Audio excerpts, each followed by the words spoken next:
Բարև ձեզ, դուք կյանքից վերցված ալիքում եք, և ձեզ հետ եմ ես, Լուսինեն։ Ներկայացնում եմ ձեզ նոր հետաքրքիր պատմություն։ Բարի լսում։ Սկեսուրի հերթական այցը այս անգամ անցնում էր միանգամայն այլ սցենարով, ոչ թե այն սովորական ձևով, որին բոլորը արդեն ընտելացել էին։ Սովորաբար Վարդուհի Իսահակյանը դեռ շեմքից ներս մտնելով սկսում էր քննադատել, քիթը կնճռոտել ու նկատողություններ անել, որ ինչ-որ բան այնպես չէ։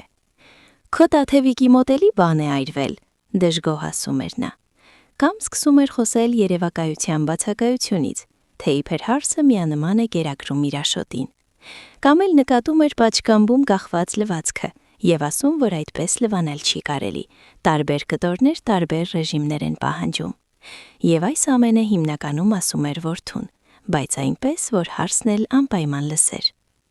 Տաթևիկն ու աշոտը սովորաբար դա անտեսում էին, բայց սկեսուրին հանգստացնում էին, ասում էին այո, հաջորդ անգամ կմտածենք դրա մասին։ Վարդուհի Իսահակյանին իրականում միևնույն էր կմտածեն, թե ոչ, նրա համար կարևոր էր պարզապես մի պատճառ գտնել, կպչելու համար։ Այս անգամ սակայն նա դռնից ներս մտնելուն պես զարմացրեց հարսին, ասելով, որ իրենց տանը շակ համեղ հոտ է գալիս։ Տաթևիկի ամուսինը միշտ էլ կարծում էր, որ իրենց մոտ համեղ է բուրում, իսկ մոր այցերից առաջ կինը հատուկ ինչ-որ համեղ բան էր պատրաստում։ Բարեբախտաբար Վարդուհի Իսահակյանը առանց նախազգուշացման գալու սովորություն չուներ։ Բայց պարզվեց, որ այս անգամ նա եկել էր ոչ թե պարզապես հյուր։ Այսօր սկեսուրը որոշել էր բողոքել կյանքից։ Մինչ այդ նրա կյանքը հանգիստ էր ընթանում, առանց թահաճան ակնկալների։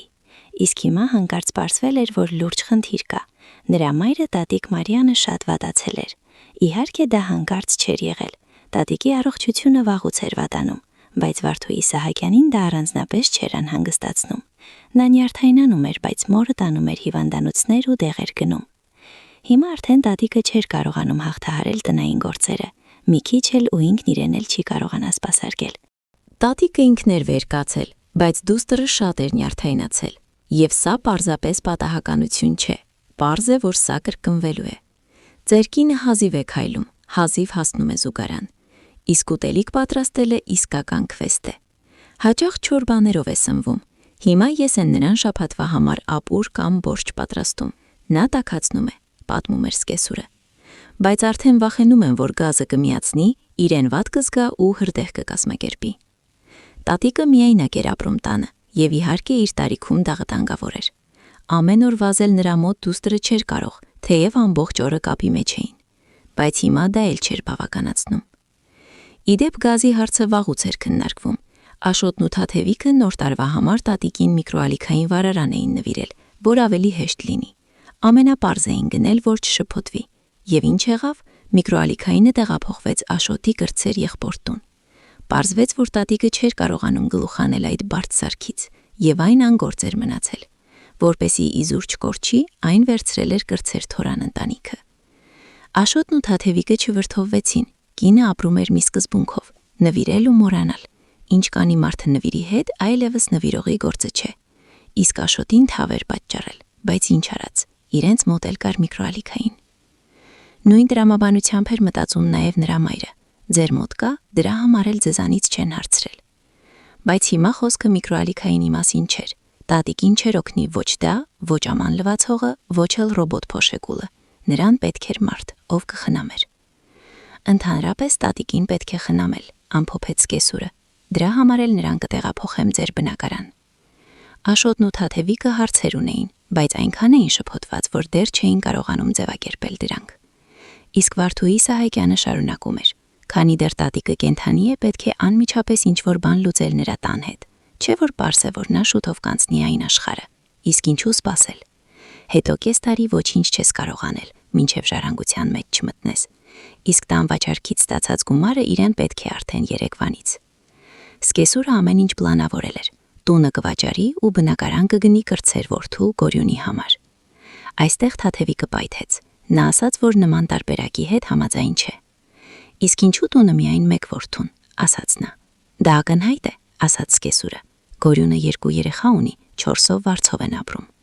Թաթևիկը նայեց ամուսնուն ու նրա արձագանքից հասկացավ, որ նա էլ է դա անարդար համարում։ Մինչդեռ մայրը շարունակում էր ապացուցել, որ եղբորը պարզապես անհրաժեշտ է սեփական բնակարան։ Նույնիսկ սկսեց մեղադրել Աշոտին, որ նա համարձակվում է կասկածել այդ որոշմանը։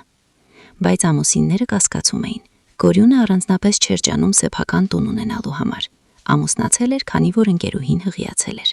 Մեկ երեխա ծնվեց, հետո անմիջապես երկրորդը։ Հիմա էլ մտածում էին երրորդի մասին, բազմազավակ ընտանիքի կարգավիճակ ստանալու համար։ Բայց դեռ չէին կողմնորոշվում, իսկ մայրը էլ պատրաստ չէր օգնել երրորդ թոռան հարցում։ Եթե նայես Կորյունի ընտանիքի կյանքին, տպավորություն է, թե նրանք ապահով են։ Հաճախ սրճարաններ են գնում, հեռախոսները հաճախ են փոխում, հագնվում են բրենդային հագուստով։ Այդ ամենի պատճառով վարկերից դուրս չեն գալիս։ Իսկ գոտիները ձգել ու խնայել տան համար, դա իրենց մոտ չի աշխատում։ Աշոտին դա ցավ էր պատճառում։ Իրենք Տաթևիկի հետ ավելի համեստ էին ապրում ու ինքնուրույն էին կուտակել իրենց բնակարանի համար։ Նրանք վստահ էին, որ ցանկության դեպքում Կորյունն էլ կարող էր նույնը անել։ Բայց երևի սկեսուրը վաղուց էր խոստացել տատիկի տունը և նա հանգստացել էր։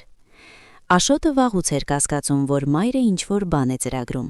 Երբ եղբայրների միջև վեճ էր սկսվում, նա կանգնեցնում էր ու ասում, որ Կորյունն առանց այդ էլ բավական հոգս ունի, բայց միևնույն ժամանակ շատ էր անհանգստանում, որ նա վարձով է ապրում։ Իսկ Աշոտին միայն ասում էր. «Քեզ հեշտ է խոսելը, դուք երեխաներ չունեք, լավ աշխատանք ունես»։ Մինչդեռ Վարդուհի Սահակյանը գիտեր, որ Աշոտն ու Տաթևիկն էլ երեխաներ են պլանավորում։ Նրանք պարզապես որոշել էին սկսել ոչ թե երեխայից, այլ պայմաններից։ Բնակարանի հարցը լուծված էր, հիմա գումար էին կուտակում հաջորդ քայլերի համար։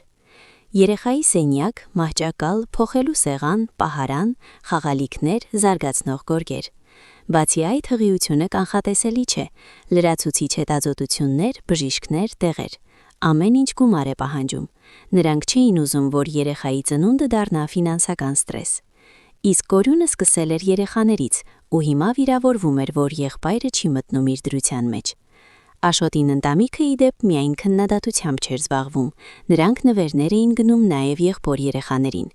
իսկ ի պատասխան լսում էին դժգոհություններ։ Կորյունը պահանջում էր կամ հարցնել, թե ինչ է պետք, կամ գումար տալ, բայց ինչպես գնաս երեխայի ծննդյան օր ու գումար տաս ծնողներին, երեխային առանց նվերի թողնելով։ Վերջի վերջո սկեսուրը հայտարարեց, որ տատիկին պետք է խնամեն Աշոտն ու Տաթևիկը, իսկ տունը կտրվի Կորյունին։ Այդ ժամանակ Տաթևիկը ուղիղ ասեց. «Ես կարծում եմ արդար կլինի, եթե տատիկով զբաղվի ձեր կրտսեր որդին, դուք էլ նրան բնակարան եք գնում»։ Սկեսուրը վրդովվեց, սկսեց հիշեցնել, թե 5 տարի առաջ ինչքան է օգնել նրանց բնակարան գնելիս։ Բայց Տաթևիկը հիշեցրեց, որ այդ օգնությունը անվճար չէր, բնակարանը վաճառվել էր շուկայական գնով։ Վեճը խորացավ, վերջում բոլորը հայտնվեցին սև ցուցակում։ Ավելի ուշ Աշոտը իմացավ, որ տան վաճառքը չի ստացվել։ Պարզվել էր, որ տատիկը չի պատրաստվում լքել իր տունը։ Առավելագույնը համաձայն էր խնամակալի, և այդ խնամակալի վարձի մի մասը Աշոտն էլ էր օգնել վճարել։ Տանը, ինչպես ասում են, հայրենի պատերն են օգնում։ Շնորհակալություն, որ լսեցիք պատմությունը մինչև վերջ։ Եթե հավանեցիք, աջակցեք ալիքին լայքով։ Մինչ նոր հանդիպում։